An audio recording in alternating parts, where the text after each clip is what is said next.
Hello, everyone, and welcome again to another Teacher Joseph podcast.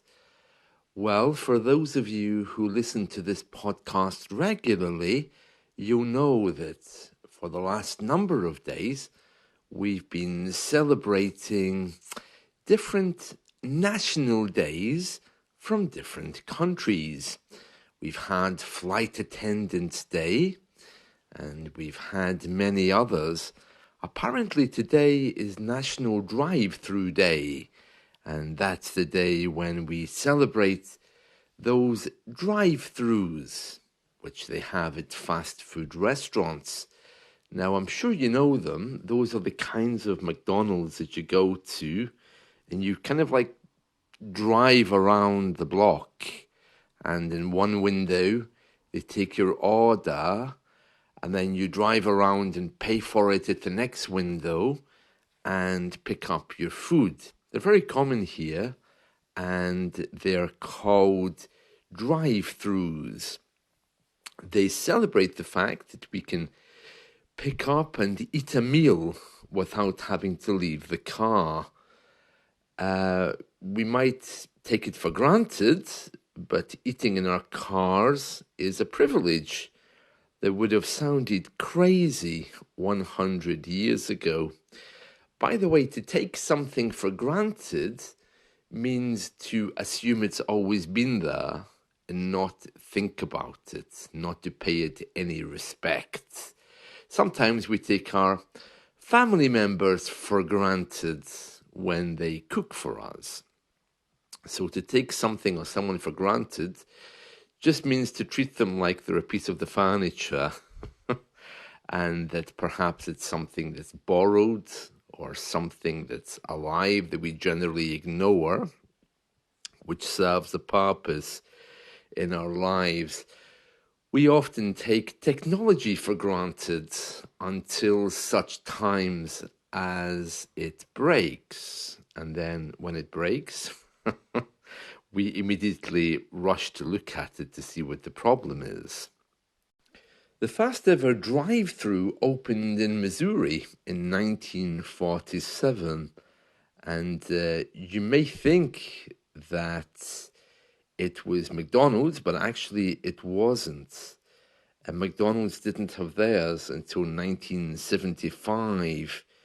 It was at a place called Red's Giant Hamburg on Route 66 in Springfield, Missouri. I wonder if that's Route 66 that we hear about in the movies, the very famous road.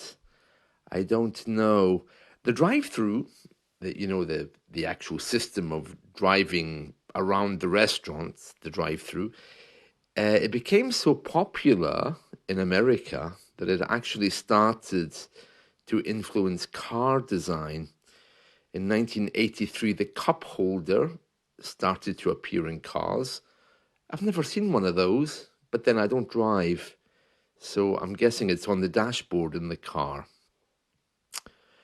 National Drive-Through Day was created in 2002 and was founded by a particular fast food restaurant which is called Jack in the Box. The Americans love their drive-throughs, don't they? Very nice. I mean, it's a lovely idea, but it's not really something we celebrate here. But I know in the States, in the USA, drive-throughs are something which are a part of everyday life. I don't drive. I've never had any kind of inclination to drive. It's just not my thing. I mean, when I was younger, the female members of my family, my mother and my grandmother, they both felt it was inappropriate for women to drive. I don't know why. Women were driving in those days. So they expected family members just to take them places. And they sat in the back,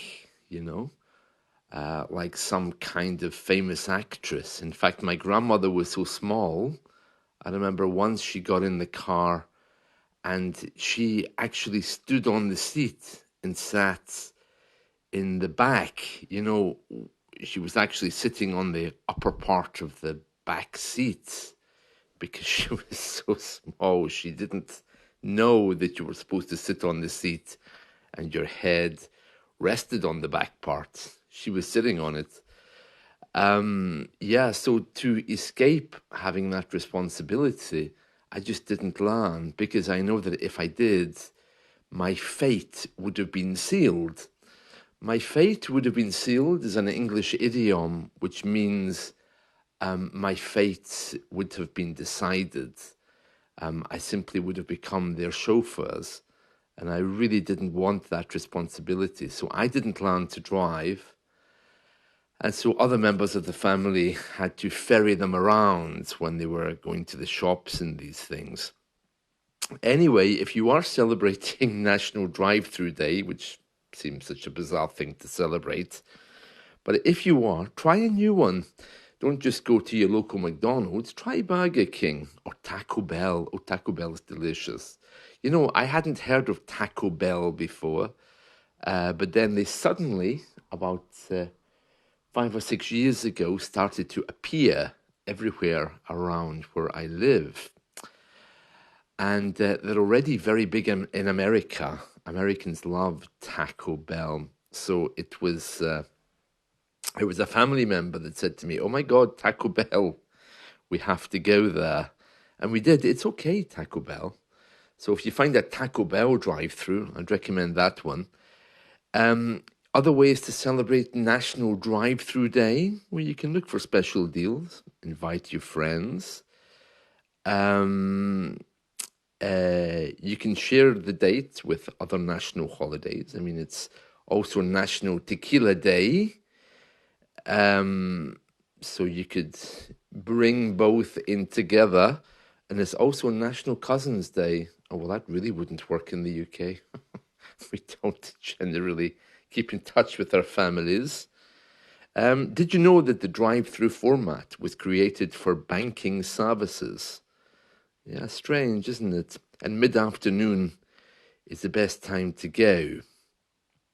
And the drive-through design heavily influences what we order. So people usually stop to look at the boards. Apparently, drive-throughs take laziness to a new level. Well, it's kind of obvious. They force us to clean our cars regularly. And they aren't just for dinner anymore. You can go at any point. And related to National Drive-Through Day is National Fast Food Day on November 16th. National Eat What You Want Day on May the 11th. And National Cheeseburger Day on September the 18th. So I don't know where they get all these ideas. There's no ideas here about how it came into being or who set it all up, but again, I'm guessing that it's the American government somehow. It's also National Amelia Earhart Day. Now, I must admit, when I saw that, I thought to myself, oh, I really must watch Ally McBeal. I haven't seen that on TV for ages. But then I remembered that's actually Callista Flockhart, not Amelia Earhart. That was the actress Callista Flockhart in Ally McBeal. Do you remember Ally McBeal? It was a comedy with a woman who worked as a lawyer. Anyway, Amelia Earhart was one of America's pioneers in aviation. As I recall, she made her first flight, was it? I think on July 24th. And she was very famous, of course, because she vanished, didn't she? She was never found while flying her aeroplane. I don't think actually July 24th was the date she flew. I believe that was her birthday. Anyway, Thinking about all these different days, one thing they all have in common is they all celebrate some kind of spirit or energy or power to get things moving. I mean, for example, Amelia Earhart, she obviously was flying her plane. We've been talking about drive-throughs, which of course involve the car. And bizarrely, this is also the National Day of Motoring when the Mini is celebrated. That the Mini is the car that was British and it was bought over, I think, by a German company. So all of these days are all about strength, energy, power. It's very interesting.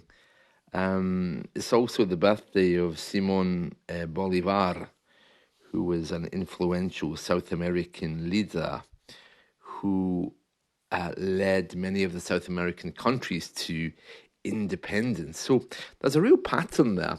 And it got me thinking, well, what if we could use that with our English? What if we could capture that energy? And how could that help us to move forward? Because, many of us just come to the table, we look at books and we think, oh, no, oh dear, it's Monday morning. Do I really, really have to do this? But what if we had that buzz, that energy that's being presented here with National Drive-Through Day, Simon Bolivar's birthday, or Simon Bolivar, and Amelia Earhart? What if we could really pull that and capture it? Wouldn't our days be much better? And this brings us back again to warming up. You wouldn't do physical exercise without warming up a little bit, just to get yourself ready. And I think it's the same with learning English. You don't just, stagger out of bed, go to the table and get yourself ready. You need a bit of motivation. Now, starting off with something easy is very motivating, especially if it's something that you like. Maybe even something in your own language, something motivational to get you going. That's definitely the secret there, I think.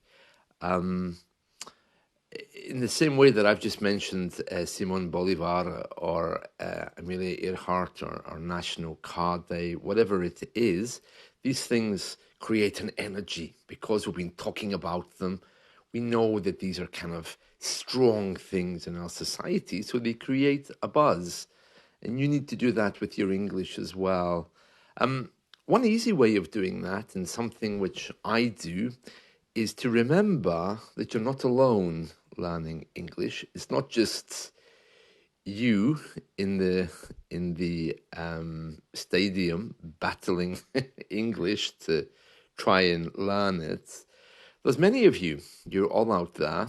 And for those of you who struggle with identity and being part of something, in the old days, we were all just part of our community. We knew our neighbors, we knew people.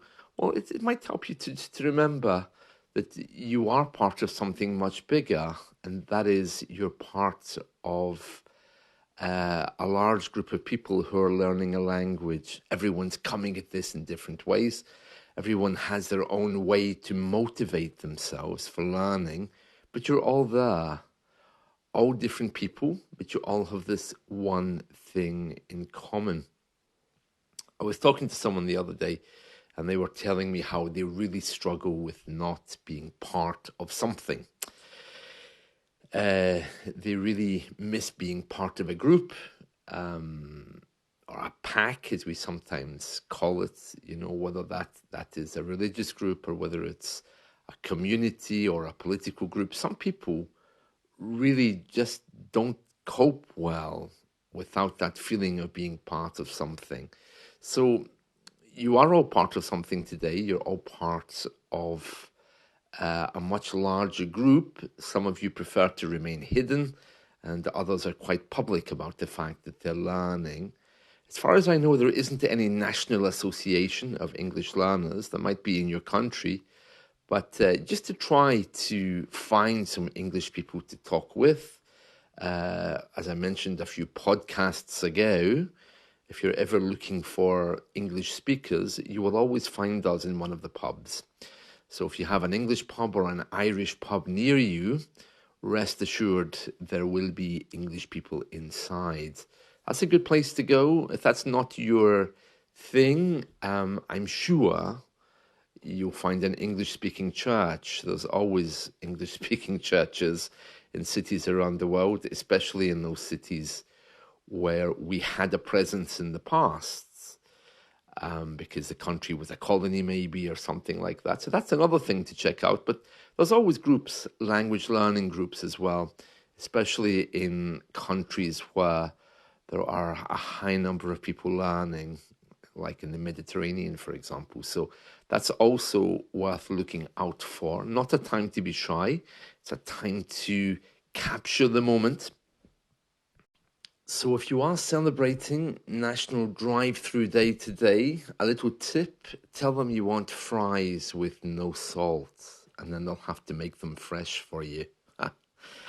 And as they always say, when you're going through the drive-through, have a nice day. See you all. Bye.